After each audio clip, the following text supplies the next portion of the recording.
할렐루야. 저는 오늘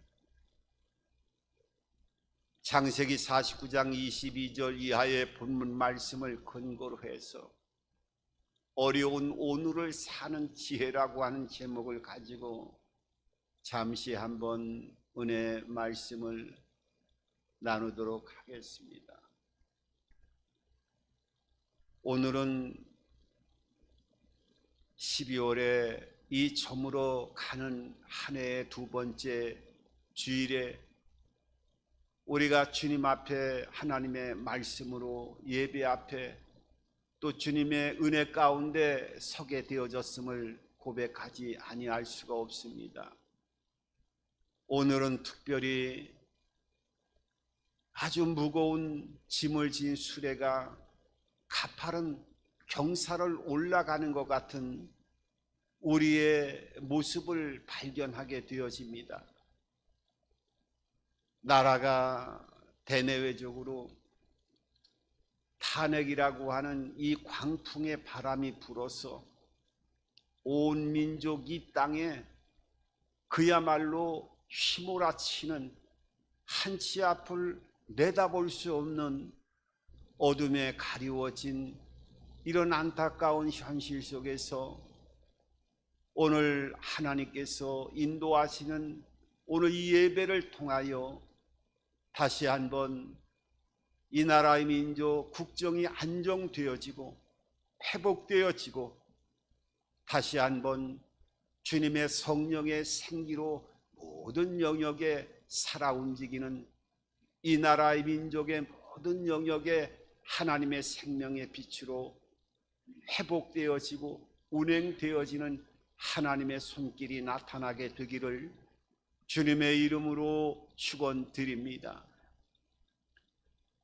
오늘 성경에 보면은 야곱이라고 하는 사람과 요셉이라고 하는 사람의 이야기가 오늘 본문을 통해서 우리들에게 여러 가지를 조명해 주고 있습니다. 하나님의 위대한 역사를 이루어 나갔던 하나님의 통로로 쓰임받았던 하나님의 일꾼 또 하나님의 도구로 쓰임받았던 사람들의 일생을 살펴보게 되어지면 그 삶의 모든 여정에 얼마나 환난과 역경 속에서 그 문제 속에서 장애물이 시시각각 다가오게 되어지고 많은 어려움 속에서 그 결과로 결말은 하나님께서 하나님의 약속대로 세워주시고 하나님의 영광과 생명과 축복의 일꾼으로 사명자로 세워지게 되어지는 많은 모습들을 하나님의 말씀을 통해서 우리들에게 보여주고 있습니다.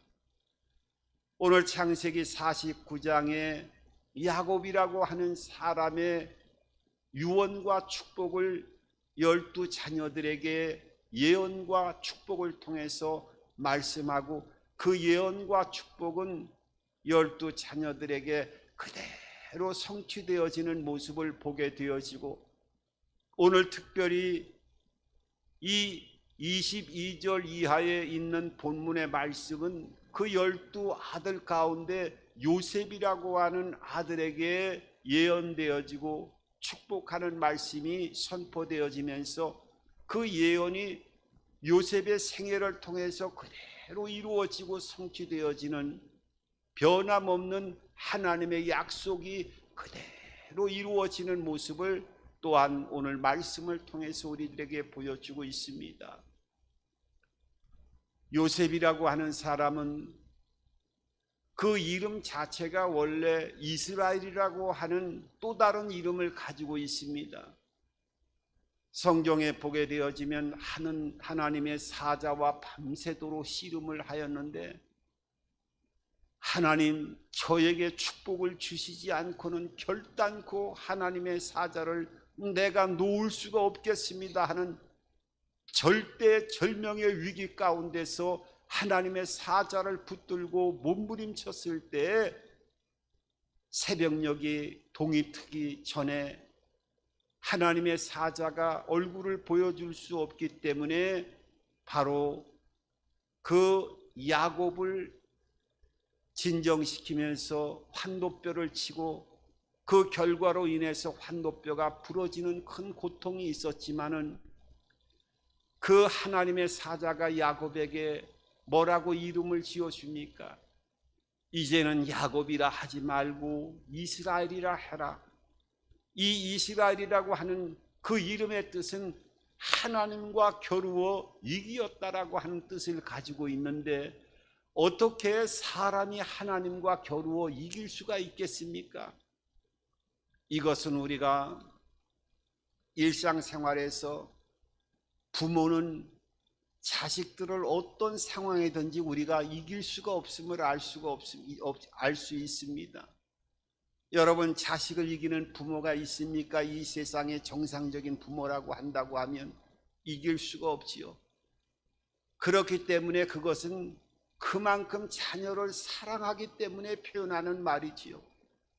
하나님과 겨루어 이겼다라고 하는 것은 하나님이 힘이 없어서 이긴 것이 아니라 하나님이 그 야곱을 얼마나 사랑하기 때문에 일부러 저주어진 그런 모습으로 표현하는 것이지요. 그래서 지금의 이스라엘의 민족의 그 국가의 이름 자체가 실제적으로 야곱의 허리를 통해서 12자녀가 생산되어지고 그 12자손들이 번성해서 이스라엘의 민족을 이루었기 때문에 이 야곱의 또 다른 이름, 하나님과 겨루어 이겼다라고 하는 말은 하나님이 야곱을 그렇게 그만큼 사랑했다고 하는, 그래서 하나님의 가장 사랑하는 황태자라고 하는 이름의 뜻을 가지고 있는 그 의미가 바로 야곱의 변화된 이스라엘이라고 하는 이름의 원래 뜻을 가지고 있는 것입니다.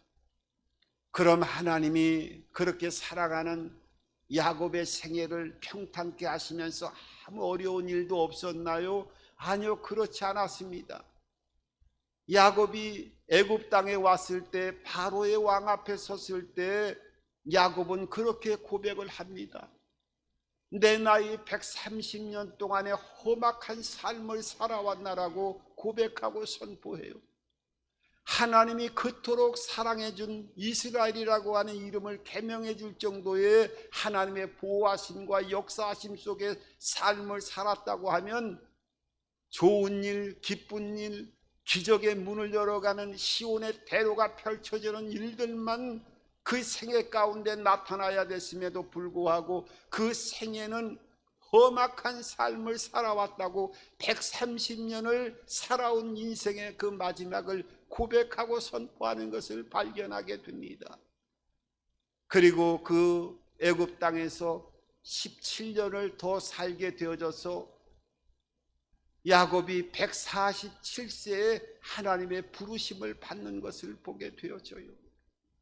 그 야곱이 임종을 앞두고 12자녀에게 예언과 축복을 행하면서 요셉에게 오늘 예언하는 축복의 말씀이 본문을 통해서 우리들에게 들려주고 있습니다마는, 요셉이라고 하는 사람도 얼마나 생애 가운데 어려움을 많이 겪었든지, 그가 종살이에서 애굽 땅의 제2인자가 되어지는 총리 대신이 되어서 그 엄청난 권력을 가지고 모든 영육간에 높임을 받는 그 자리에 임하여졌음에도 불구하고 그때에 결혼을 하게 되어서 자녀를 낳게 되어졌는데, 첫 번째 자녀의 이름을 므낫세라고 이름을 지었어요.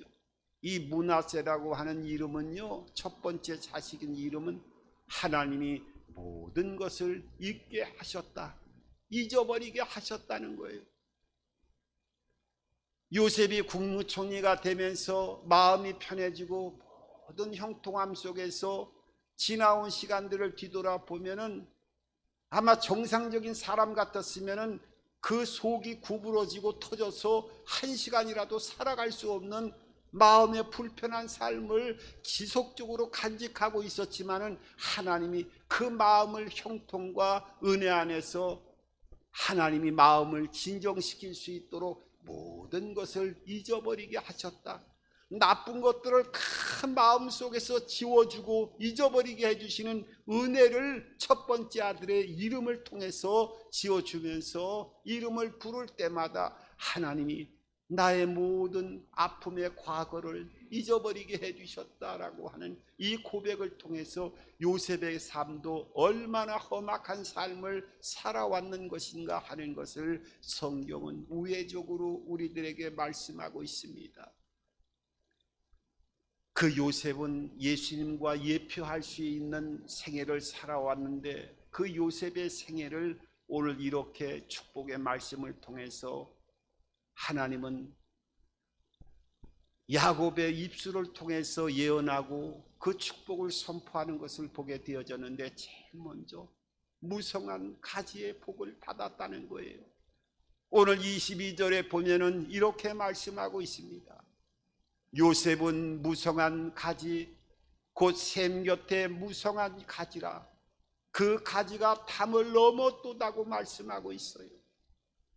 여러분, 요셉에게 받은 축복은 무성한 가지의 복을 받았다는 거예요.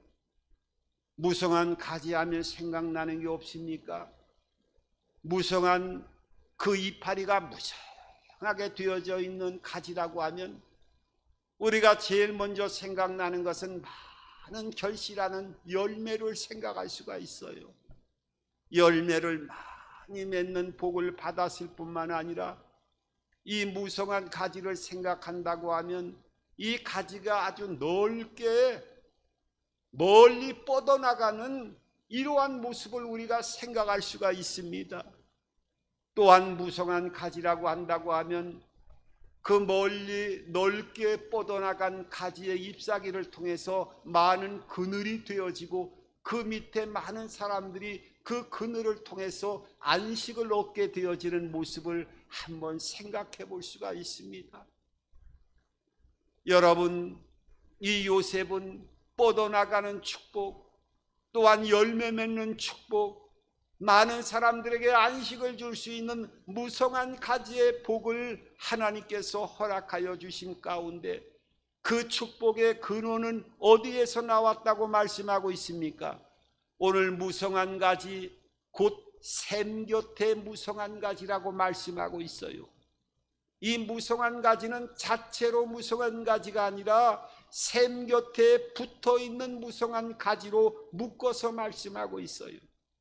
여러분, 무성한 가지가 이렇게 열매를 맺고 가지가 뻗어나갈 수밖에 없고 많은 사람들에게 안식처가 될 수밖에 없는 무성한 가지의 복을 받기 위해서는 샘 곁에 붙어있는 은혜가 임하게 되어질 때만이 가능하다는 거예요. 이 샘이라고 하는 것은 성경에서는 생수의 강이다, 생명의 강이다, 시냇가다라고 하는 이 물과 비유를 할 때는 하나님을 말씀하고 있습니다.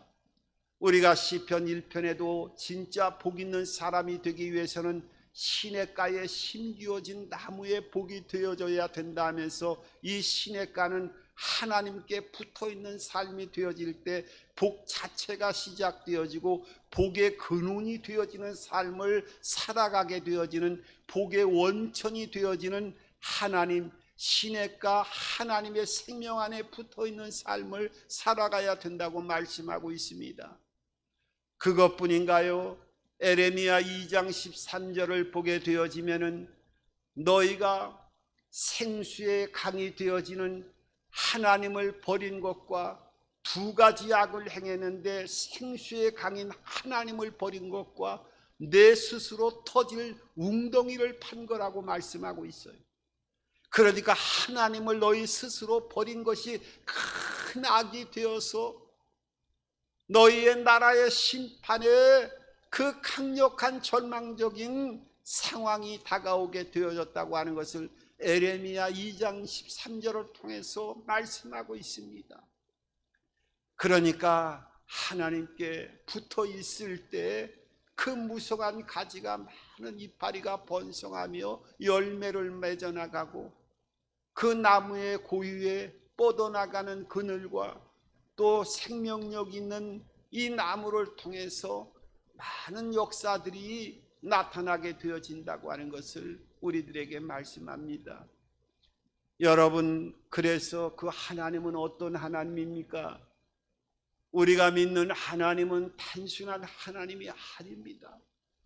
우리가 이 성경 전체의 약속과 모든 언약과 기적과 그 은혜와 은총 안에 거하기 위해서는 하나님 말씀이 펼쳐지고 시작되어지는 제일 먼저 하나님께서 말씀하시는 나는 태초에 천지를 창조했다라고 하는 창조주 하나님임을 너희들이 그 믿음을 받아들이고 믿음으로부터 하나님의 약속의 말씀을 붙들고 생명의 길을 열어가는 하나님의 자녀가 되어질 때 32,500가지의 약속들이 하나님의 때를 따라서 시냇가에 심겨진 나무의 열매를 통해서 모든 이파리가 무성하게 형통하는 복을 받기 위해서는 창조주 하나님이 너희 하나님인 것을 믿고 그 창조주 하나님은 어떤 하나님이요? 모든 우주 만물을 만드시고 생명의 근원이 되신 분이기 때문에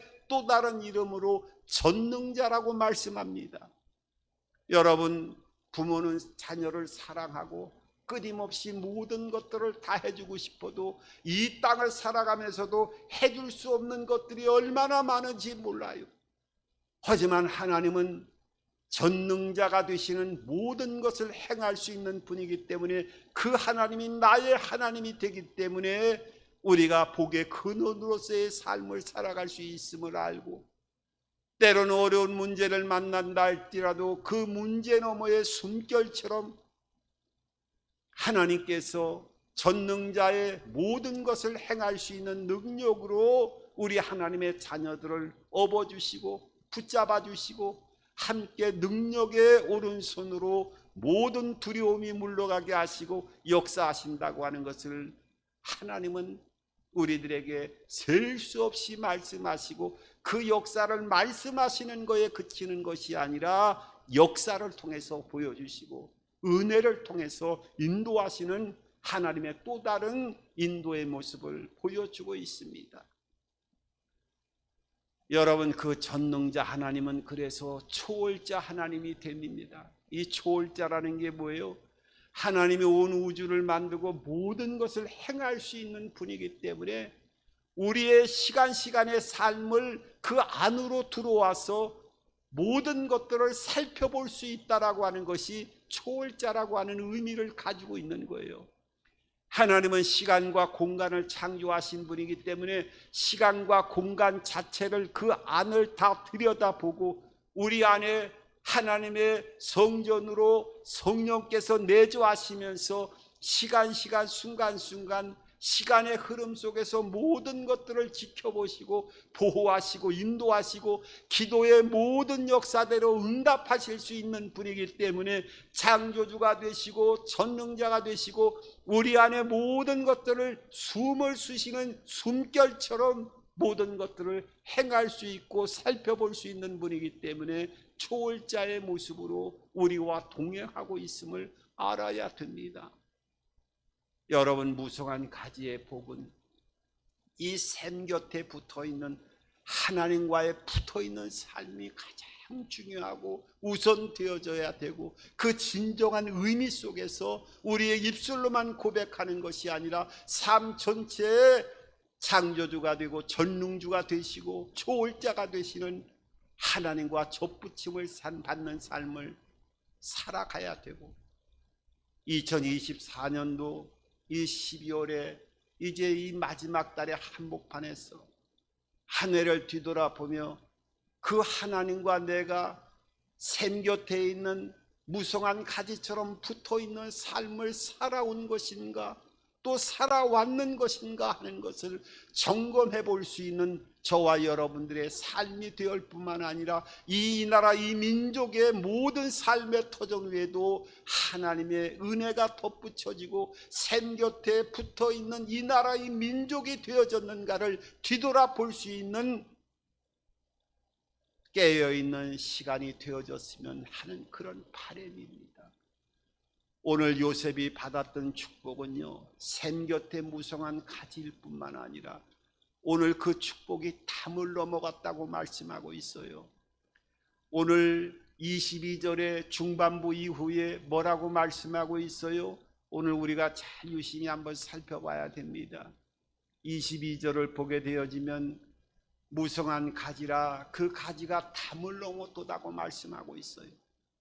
이 담을 넘었다라고 하는 말은 슈르라고 하는 단어를 사용하고 있는데, 이 담이라고 하는 것은 벽 그 자체를 말씀하고 있어요. 이 벽 슈르라고 하는 단어는 장애물을 얘기하고 있는 거예요. 장애물. 그러니까 요셉의 축복은요, 무성한 가지에 많은 열매를 맺고 하나님의 은총을 입었음에도 불구하고 그 은총의 복은 그냥 복이 아니라 수많은 장벽을 뛰어넘는, 담을 넘어가는 그 모든 고난과 고통의 장벽을 넘어가는 상태로 얻어지는 축복이었다고 하는 것을 오늘 담을 넘어가는 복을 통해서 우리들에게 하나님께서 허락하신 이 요셉의 축복을 말씀하고 있어요. 여러분, 요셉의 생애를 보십시오. 형들에게, 노예 상인들에게 팔려가지고 그 팔렸을 때 어떤 모습이었을까요? 형들에게 배신을 당하는 그 절망적인 고통을 한번 생각을 해봐야 돼요. 다른 사람에게 배신을 당한 것이 아니라 같이 밥을 먹고 아버지의 같은 형제들 중에서 비록 배다른 형제들이었지만은 그 아침밥을 먹고 하루 종일 함께 생활하고 있는 형들로부터 배신을 받아서 노예 상인에게 짐승처럼 팔려나갔다고 하면 그 배신감은 평생에 그 마음속에서 잊을 수가 없었을 겁니다. 배신감뿐이었나요? 배신감과 더불어 노예 상인에게 팔려가서 보디발의 집에 노예가 되어졌을 때는 그때부터는 자유를 잃어버린 삶을 살아갈 수밖에 없었어요. 사람이요 짐승처럼 살고 자유를 잃어버렸다고 하는 그 끔찍함은 이루 말할 수가 없는 거예요. 왜 사람들이 감옥을 안 들어가려고 발부동을 치고 난리를 칩니까? 목숨을 빼앗지도 않는 그 감옥 속에서 하루 이틀이 사람이 살아갈 수 없는 고통이 되기 때문에, 자유를 잃어버리기 때문에 감옥 가기를 싫어하고 몸부림을 치는 거예요. 이 요셉은 자유를 잃어버렸을 뿐만 아니라 어떻게 해요? 보디발의 아내로부터 누명을 뒤집어 썼잖아요. 여러분, 한번 인생을 살아가다가 뼈도 박도 할 수 없는 누명 속에 갇힌 적이 있습니까? 나는 아무런 죄가 없는데 감옥 속에 들어가고 큰 고통 속에서 절망하고 울부짖는 그런 상태에 누명을 뒤집어 쓴 적이 있습니까? 여러분, 요셉은 그것뿐만이 아니었어요. 나중에 그 누명 속에, 감옥 속에 들어갔을 때에는 소망이 없는 상태에서 절망의 시간을 보냈어요. 그 기다림이라고 하는 것은, 여러분, 사람이라는 것은 소망이 있을 때 그 기다림도 기다릴 수가 있는 거예요. 고통도 인내할 수가 있는데, 그 앞길에 빛이 없고 소망이 없는 상태에서 끊임없이 내일 죽을지 모레 죽을지 모르는 사형수와 같은 삶을 살아갔다고 하면 그 고통은 이루 말할 수가 없었을 겁니다. 여러분, 요셉은 이렇게 배신과 자유를 잃어버리고 누명을 쓰고 그 절망감 속에서 기약이 없는 그 절망의 시간들을 통과하는 그런 고통 속에서 수많은 장벽을 뛰어넘는 삶을 살아간 그의 인생의 흔적들을 보게 되어집니다. 여러분, 우리가 아까 찬양 드렸던 오늘 이 찬양도 그 환희 제인 크로스비라고 하는 그 여인이 작사한 찬송시 중에 하나지요. 평생에 눈을 보지 못하는, 앞을 볼 수 없는 시각장애인으로서 8,000곡 정도의 찬송시를 썼는데, 우리가 늘 찬양드리고 은혜를 받는, 예수로 나의 구주 삼고 나의 갈 길을 다가도록 오 놀라운 구세주, 인애하신 구세주. 여러분, 어떻게 앞을 못 보고 삶을 살아가는 것이 나의 모든 갈 길 다 가도록 하나님을 의지하는 삶을 살아갈 수 있었겠습니까? 어떻게 놀라운 구세주, 날마다 하나님이 나에게 행해주는 그 기적의 역사를 체험하면서 하나님에 대한 감사와 기쁨을 고백하는 오 놀라운 구세주로 그 마음의 고백을 찬송시로 하나님께 영광을 돌리며 오늘날 우리가 찬양할 수 있는 은혜로 하나님의 역사를 만들어내 갈 수 있겠습니까? 인내하신 구세주여, 어떻게 앞을 못 보는 사람이 하나님을 인내하신 하나님이라고 선포하고 찬양할 수 있겠습니까? 여러분, 장애는 문제가 아닙니다. 하나님께서 하나님의 축복은 이 담을 넘어가는 슈루라고 하는 장벽을 넘어가는 하나님의 축복이 진정한 축복이 되어짐을 성경은 셀 수 없이 우리에게 말씀하고 있습니다. 여러분, 결과적으로 하나님은 어떤 하나님이에요? 저도 이사야 58장 그 9절 이하의 말씀을 참 좋아합니다마는 거기에는 내가 부를 때 내가 응답하겠고 내가 불을 지질 때에는 나 여기 있다 하리라. 내가 항상 너를 인도하여 물된 동산 같겠고 물이 마르지 않은 샘과 같이 될 것이라고 하나님이 말씀하고 있습니다. 여러분, 내가 부를 때는 응답하시겠대요. 어디서나 다 듣고 계시다는 거예요. 그런데 부르짖을 때 너무 급해서 부르짖을 땐 나 여기 있다 응답하는 정도가 아니라 나 여기 있다, 바로 내가 역사하는 표적을 보여주겠다. 그걸 떠나서 너의 일생을 물된 동산처럼 물이 마르지 않는 샘처럼 너를 인도할 것이다. 그래서 오늘 그 마지막 25절을 보면은 이렇게 말씀하고 있습니다. 내 아버지 하나님께로 말미암나니 그가 너를 도우실 것이요 전능자로 말미암나니 그가 내게 복을 주실 것이라. 위로 하늘의 복과 아래로 깊은 샘의 복과 젖먹이는 복과 태의 복이로다. 여러분, 농사를 짓는 사람들은 하늘의 복이 임해야 돼요. 좋은 날씨, 또 이슬도 적당하게 내려줘야 되고 비도 잘 적당하게 내려줘야 풍년이 들 수 있는 거예요. 그것뿐만 아니라 땅의 복도 임하여져야 되는 거예요. 땅의 토질도 좋아야 열매도 결실해 나갈 수 있는 거지요. 그리고 하늘과 땅의 모든 복을 주관할 뿐만 아니라 태의 복, 너의 가축들이 새끼를 낳고 번성하게 하고, 그것뿐만 아니라 너의 자녀들 가운데도 자녀를 낳기만 하면 건강하게 자녀들의 번성을 이루어가는 축복을 하나님께서 허락하신다는 거예요. 여러분, 이제 2024년도에 이 저물어가는 12월의 한복판에 또 탄핵의 광풍 속에서 여러 가지 어려움 속에서 우리가 서 있습니다. 우리가 어떤 상태가 되든지 간에 하나님의 축복은 아무 일이 없이 좋은 일만 형통한 것이 아니라 장벽을 넘어갈 때 그 장벽을 얼마나 하나님의 그 은혜를 통해서 넘어가고 그 장벽을 통해서 오히려 성경은요 23절에 보니까 요셉의 팔이 더 두꺼워졌대요. 적대하는 자가 그를 학대하며 활을 쏘았는데 그걸 방어하기 위해서 요셉이 거꾸로 활이 더 강해지고 그 팔이 더 강해졌다고 오늘 23절에 이렇게 말씀하고 있어요. 요셉의 활은 돌이요 굳세며 그의 팔은 힘이 있으니 이는 야곱의 전능자 이스라엘의 반석인 목자의 손을 힘입었습니다.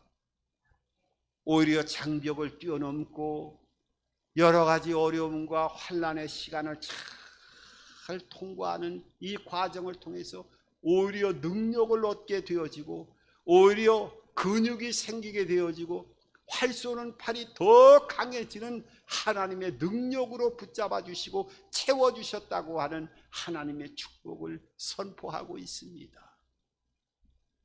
여러분, 우리가 이 2024년도를 저물어가는 이 시점에 이 나라 민족에도 큰 환난과 광풍이 몰아쳤고 또 우리의 삶 가운데 시간 또 개인적인 모든 생활 가운데서도 경제적인 어려움 속에 문제를 만나 장애물 속에서 신음하는 많은 하나님의 백성들이 있을 거라 생각합니다.